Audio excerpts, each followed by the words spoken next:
Good morning. എന്താ പറയൂ? Vythiri commercial diary ഫാമിൽ വരാണ്. അപ്പോൾ അവിടുത്തെ ഫാമേഴ്സ് കംപ്ലയിൻറ്റ് ചെയ്തിട്ടുണ്ടായിരുന്നു. ഹാച്ചറി യൂണിറ്റിൽ കുറേ എംബ്രോണി ഡെത്ത് ഈ 2 ആഴ്ചകളായിട്ടുണ്ടായിരുന്നു. അത് മാത്രമല്ല കുറേ അഡൽട്ട് ഹെൻസൊക്കെ മോർട്ടാലിറ്റി സംഭവിച്ചു ഈ വയറിളക്കം മൂലം. അപ്പോൾ ക്ലിനിക്കൽ സയൻസ് പറയുകയാണെങ്കിൽ ഒരു chalky white pasting on the vent റീജിയനിലുണ്ട്. പിന്നെ എല്ലാ കോഴികളും വീക്കാണ്, ഡ്രൂപ്പിനെസ് ഉണ്ടായിരുന്നു, പിന്നെ ഡെസിനസ് ഒക്കെ ഉണ്ടായിരുന്നു. അപ്പോൾ അതിൽ നിന്ന് PM ലീഷൻസ് എടുത്ത് നോക്കിയപ്പോൾ ഇൻഫ്ലമേഷൻ, ഇൻഡസ്റ്റൈനൽ ഇൻഫ്ലമേഷൻ ആണ് വിത്ത് എൻട്രൈറ്റിസ്. അതുപോലെ തന്നെ ഈ സീക്കൽ കോസ് ഉണ്ട്.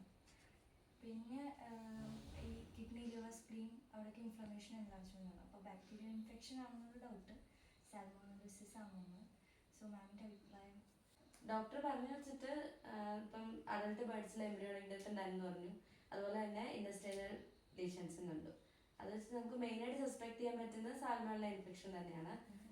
പിന്നെ ഇവിടെ ചെയ്ത നെക്രോപ്സി ഫൈൻഡിങ്സിലും ഇത് തന്നെയാണ് കണ്ടത്. ലൈക്ക് ഇൻഫ്ലെയിംഡ് ഇൻഡസ്റ്റൈൻ കണ്ടു, അതുപോലെ സീക്കൽ കേഷ്യസ് കോഴ്സ് കണ്ടു, then focal necrosis in liver, kidney, spleen അതൊക്കെ തന്നെയാണ് കണ്ടത്. അപ്പം അത് വെച്ചിട്ട് which may be typical of സാൽമണല്ല infection. So നമുക്ക് എങ്ങനെ കൺഫേം ചെയ്യാൻ പറ്റും?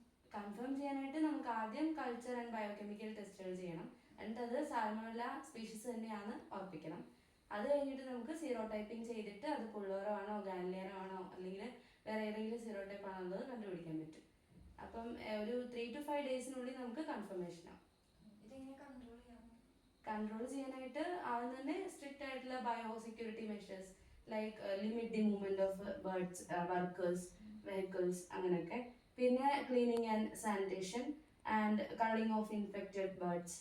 അത് കഴിഞ്ഞിട്ട് വാക്സിനേഷൻ, മെയിനായിട്ട് വാക്സിനേഷൻ എന്തായാലും എല്ലാ ബ്രീഡർ ഇതും ചെയ്യണം. അതുപോലെ പിന്നെ വരുന്നത് എഗ് സാനിറ്റേഷൻ, മെയിനായിട്ട് ഹാച്ചറിയിൽ പ്രത്യേകിച്ച് എഗ് സാനിറ്റേഷന്, ട്രേസ് ഒക്കെ ക്ലീൻ ചെയ്യുക, അതൊക്കെ തന്നെ.